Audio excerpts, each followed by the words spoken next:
I'm traveling right now through the Baltic states and in Eastern Europe and discover wonderful landscapes and wonderful people where almost no tourist has been. And at the moment I'm in Aglona region with a lot of lakes where you can cycle, hiking and just visit wonderful landscapes. Okay, behind me you see the Tourist Information Center of Aglona, where you can obtain all necessary information about this region, the east of Latvia, and you can also rent boats and bicycle for free. We are now at the main beach of Aglona, where you can have a bath, and you can also go and rent catamaran or sub boards, and you can go to the next island, which is over there, and just spend a good time here. We are now going to have a ride to this island over there, where you can, for example, also make geocaching.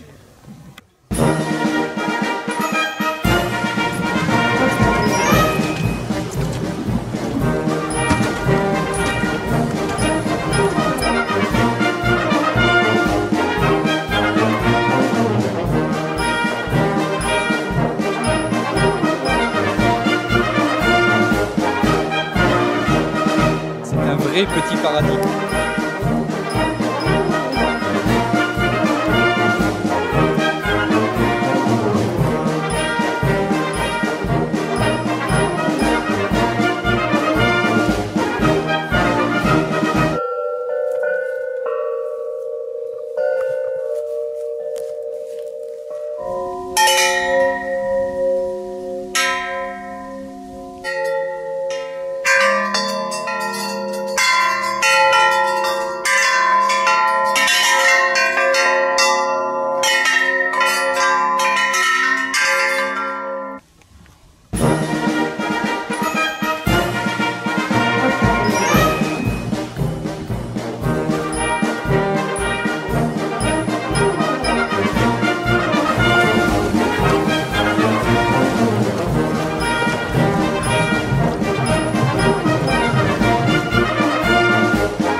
Depending on the season, you can also find very good mushrooms.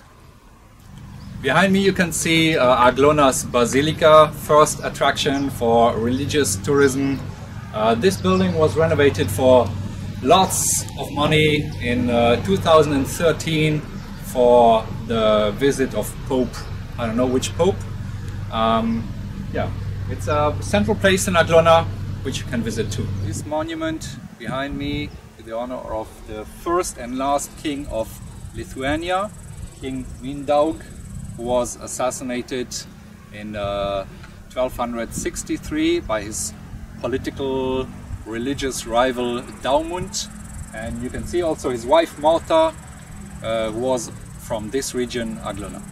Behind me you can see Velnizers Lake. It is a natural resource created in 1977, and it's measuring 53 hectares. The lake is 17 meters deep and it's situated southeast of Aglona. Many stories exist about this so-called cursed lake, where according to those superstitions humans can't stay near and not even touch the water, but I made a test. The water is clear and it's good and it's even tasty. We are at the entrance of a park with wooden sculptures covering a superficie of 20 hectares, and these sculptures are about the biblical story. You will find here artificial lakes and about 220 wooden sculptures, all about biblical or religious figures.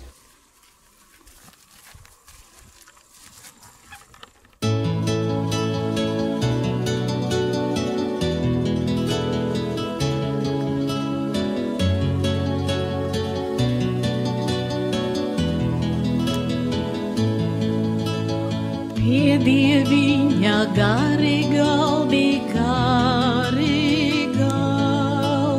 kur sepati mīļā māra, piedie viņa gari galdi,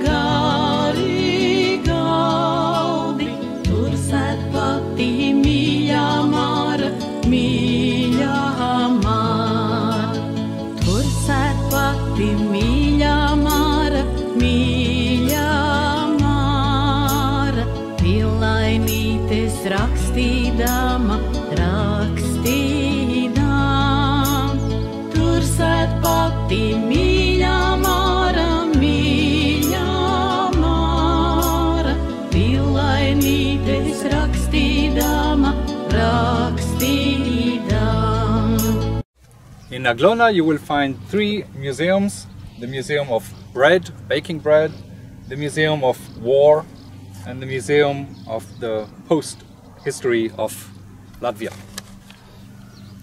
Right next to the Post Museum you can find this wonderful place for camping cars, or just put your tent. And this place is run by Arthur, who is a wonderful host and will give you a nice time.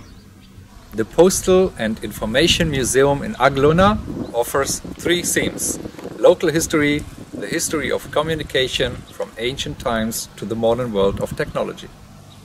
In the Postal and Information Museum you can also find a copy of the tombstone dedicated to King Mindaug, found in 1618.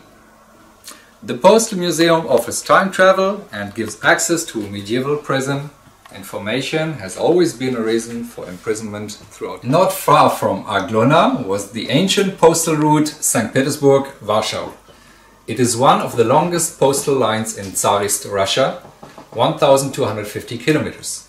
The Russian Tsar himself and his family traveled through the postal route several times. The museum provides an opportunity also to get acquainted with the world of postal perfumes with a family game. Shalom likulam. Jews played an important role in disseminating information and postal services in Latvia. The Jews were merchants or craftsmen. While working in one house and going to work in another, Jews were often used as intermediaries and mail carriers. Before the war, Aglona was the home of up to 20% of the population. A Jewish family was born in Aglona, known in Israel as one of the leading advisors to the first Prime Minister David Ben-Gurion.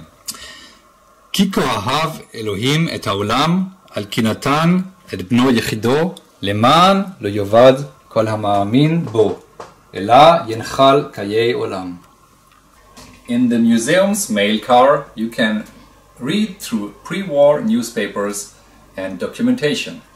Take on the role of a postman by sorting items in the post office. The museum offers also a return to Soviet times.